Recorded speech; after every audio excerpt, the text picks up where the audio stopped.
मुमताज़ बेगम की 3 बहुएं थीं। बड़ी बहू का नाम अरीका था, मंजली बहू का नाम शिफा था और सबसे छोटी बहू का नाम रानिया था।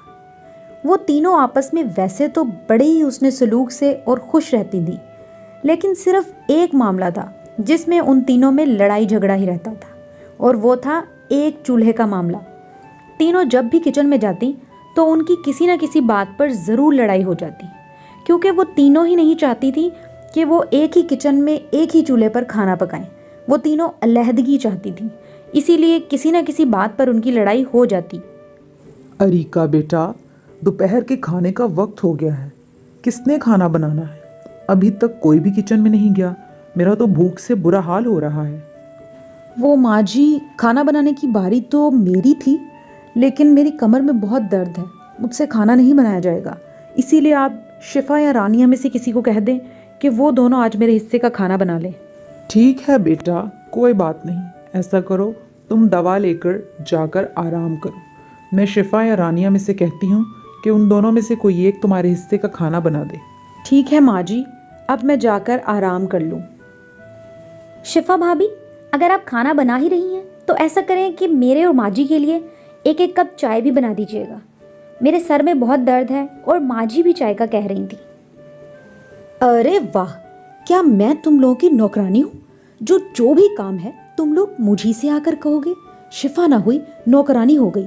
अभी भी भाभी के हिस्से का खाना मैं बना रही हूँ और अब तुम आ गई हो। चुपचाप खुद चाय बना लो। अच्छा ठीक है, मत बना कर दें चाय, लेकिन ये चूल्हा जल्दी से फारिग कर दें ताकि फिर मैं चाय बना सकूं। हाँ ठीक है, 10 मिनट तक तुम वापस आना, तुम्हें पूरा किचन खाली ही मिलेगा। अल्लाह, आज तो मैं इतना थक गई हूँ, इतना सारा काम करना पड़ता है।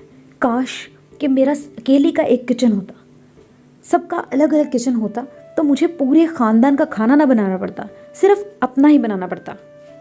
अगले दिन भी जब तीनों किचन में गईं तो फिर से उनकी सब्ज़ी बनाने की बात पर लड़ाई हो गई। इसी तरह रोज़ाना उनकी किसी न किसी बात पर लड़ाई हो जाती, क्योंकि वो तीनों ही दिल में ये चाहती थी कि उनके अलग अलग चूल्हे और अलग अलग किचन हो और उन्हें पूरे ख़ानदान का खाना ना बनाना पड़े, सिर्फ अपना अपना बनाना पड़े। इसीलिए वो रोज़ाना किसी न किसी बात पर झगड़ा करती और पूरा घर सर पर उठा लेती। वैसे तो वो हर बात में मुत्तफिक थी, लेकिन सिर्फ ये एक चूल्हे वाली बात पर नहीं। मुमताज़ बेगम अपनी बहुओं के रोज़ के लड़ाई झगड़े से बहुत तंग आ चुकी थी। वो नहीं चाहती थी कि उनके घर में इस तरह लड़ाई होती रहे, इसीलिए उन्होंने सोचा कि अब इन तीनों बहुओं को वो अलहदा कर देंगी।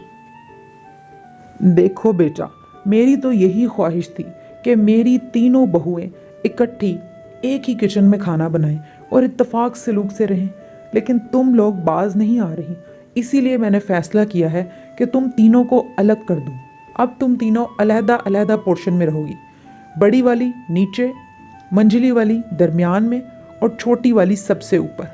और अब चूल्हे और किचन भी अलग अलग ही होंगे तुम तीनों के। अब तो वो तीनों दिल ही दिल में बहुत खुश थीं, क्योंकि जैसा वो चाहती थीं बिल्कुल वैसा ही हो रहा था।